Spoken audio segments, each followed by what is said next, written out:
Mohamed Kaba, bonjour.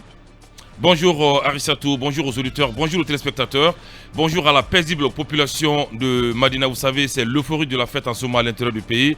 Et cette alerte qui vient de nous parvenir entre l'Insa et Kindia, deux camions qui sont renversés sur la chaussée créant un embouteillage de plus de 3 km. L'un des camions contenait des noix de cajou et l'autre des sacs de ciment. Donc c'est une alerte qui nous vient de l'intérieur. C'est un embouteillage monstre qui est créé en ce moment. Ah, c'est le grand départ. Hein, c'est le grand départ. Imaginez cet embouteillage entre l'Insa et Kindia. Donc les voitures sont coincées plus de 3 km.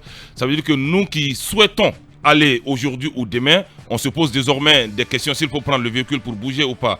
Donc c'est une information qui nous... Pardon ? Oui, bien sûr, j'espère qu'on pourra aller à l'intérieur du pays. Il n'allait pas partir de toutes les façons. Hein. Merci. Bassekou, bonjour. Bonjour Arissa Tousso, bonjour à tous. On s'intéresse, Bassekou, à cette dispute conjugale qui a viré au drame. Hein.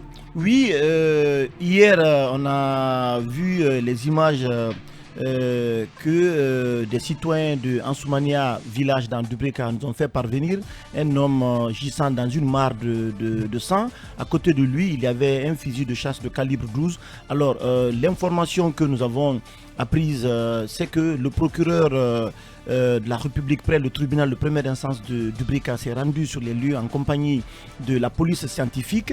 Alors, les premières informations qu'il a obtenues font état d'une dispute, d'une longue dispute qui a eu lieu entre les deux conjoints la nuit, et dispute au terme donc de laquelle le mari se serait donné la mort à l'aide d'un fusil de chasse de calibre 12 qu'il gardait par devers lui toute la nuit.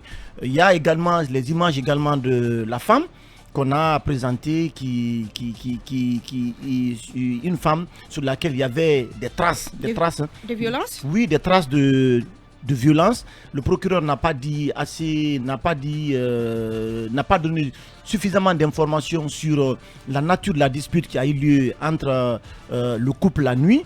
Une enquête a été ouverte. Ce qu'on apprend, c'est que la dame a été interpellée et elle est en train d'être auditionnée depuis hier du côté notamment de Dubreka pour en savoir notamment sur les raisons pour lesquelles le mari se serait donné la mort à l'aide d'un fusil de chasse. Alors, Akumba, bonjour. Bonjour Arissatou, bonjour à nos chers auditeurs et téléspectateurs. J'ai bien envie de vous entendre sur ce sujet-là. En arriver là, c'est quand même très grave. Oui, c'est la jalousie extrême, c'est peut-être même l'amour au-delà de ces paramètres traditionnels, passionnels qui s'est passé là. Voilà. En arriver au suicide, comme vous le disiez hier, c'est quand même une faiblesse. Oui, c'est une faiblesse. Oui, le suicide est une faiblesse. Parce qu'on ne peut pas se tuer parce que madame vous a trompé ou il y a un problème. Ça n'a rien à voir. Non, mais c'est ça. Les détails n'ont pas été donnés.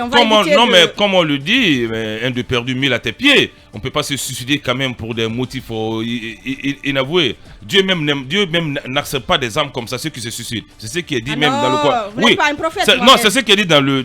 Moi, j'ai fait l'école coranique. C'est ce qui est dit dans le Coran.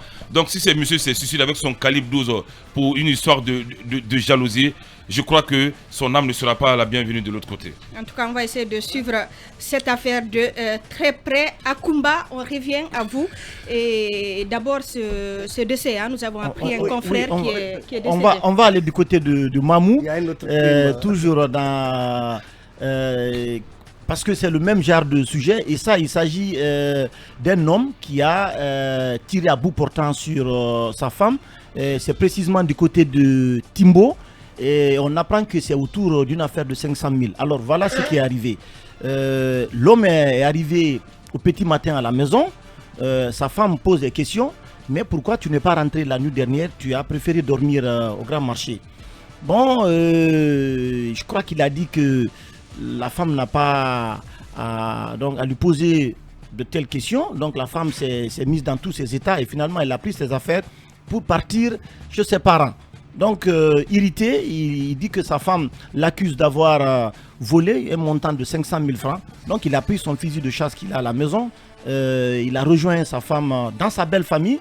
Il a menacé son beau-père. Son père est intervenu pour dire de se calmer. Il n'a écouté personne. Il est allé. La femme s'était enfermée dans la maison. Il a défoncé la porte et il a ouvert le feu sur la femme. Donc, mais depuis quelques jours, selon les informations qui nous ont été rapportées par le correspondant de l'AGP, on apprend qu'il avait proféré des menaces depuis lundi contre sa belle famille et des menaces qui n'ont pas été prises au sérieux. Donc finalement, il est passé à la vitesse supérieure et lui en personne, il a été interpellé pour homicide volontaire. On attend de savoir un peu ce qui s'est passé. Mais ces derniers temps, du côté de Mamou, comme dans plusieurs villes chez Talibé. Oui, oui. C'est important de le rappeler, la précision importante, c'est chez Talibé. Des violences conjugales sont devenues des pratiques assez courantes aujourd'hui. Je pense qu'il y a des interprétations, il y a des explications à tout cela. Le commissaire central donc, qui s'est saisi du dossier a clairement indiqué que l'homme sera jugé et condamné à la hauteur de la forfaiture qu'il a commise. Talibé, bonjour. Bonjour Alisatou. Bonjour à tous. En venir au drame pour 500 000, c'est quand même l'excès. Hein? Oui, ce sont en fait des actes qui sont absolument ahurissants parce que une dispute autour d'un montant de 500 000, c'est quand même suffisamment banal et insignifiant pour qu'on en vienne à prendre son arme et à tirer sur sa femme. Très souvent, c'est des actions qui sont inexplicables au regard, en tout cas, de ce que représente la vie d'un être humain et davantage quand c'est votre épouse. Et certainement, je ne sais pas combien d'enfants cette femme a fait pour ce monsieur et comment il peut en arriver à la cruauté, à l'audace de prendre une arme et tirer sur son épouse. Je pense que très souvent, ce genre d'affaires mérite des procès pratiquement à l'occasion d'audiences foraines, comme ce qui est annoncé du côté de Djibreka suite au lynchage de ce monsieur qui était accusé d'avoir volé une moto. Il faut des procès médiatisés, des procès publics pour que parfois d'abord on comprenne ce qui a pu amener, parce que je suppose qu'il devait y avoir déjà un climat tendu, absolument nauséabond entre ces deux personnes au sein de ce couple pour que pour une simple histoire de 500 000, le mari décide d'abattre sa femme plutôt. C'est regrettable. On espère que davantage d'explications vont être données par le parquet général, parce que le parquet de Charleroi couvre entre autres Mamou, pour qu'on ait tous les éléments explicatifs à la fois du meurtre de cette femme du côté de Timbo, mais aussi comment ce monsieur en est venu à se donner la mort donc suite à une dispute conjugale du côté de Djibreka. Oui, mais en fait ces deux meurtres relancent le débat sur la détention des armes.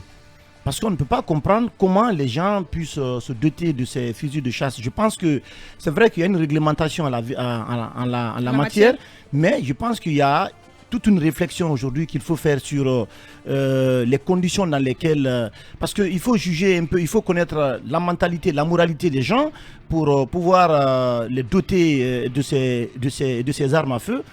Parce que dans tous les deux cas, si ces deux messieurs n'avaient pas ces armes à feu à la maison, je ne crois pas qu'on serait arrivé à tout cela. Donc, les autorités sont interpellées à revoir, notamment la législation, les conditions dans lesquelles aujourd'hui les citoyens guinéens peuvent se doter de ces armes à feu, notamment pour... parce que le plus souvent on dit non, on essaie de garder ces armes pour se sécuriser, d'autres c'est pour aller à la chasse, mais puisque les crimes sont devenus récurrents et que les gens se servent de ces armes à feu qu'ils détiennent à la maison, je pense qu'il y a lieu aujourd'hui de réfléchir notamment autour de ça. Deux crimes donc pour le parquet que le parquet général va devoir gérer. Notre tour de chauffe continue.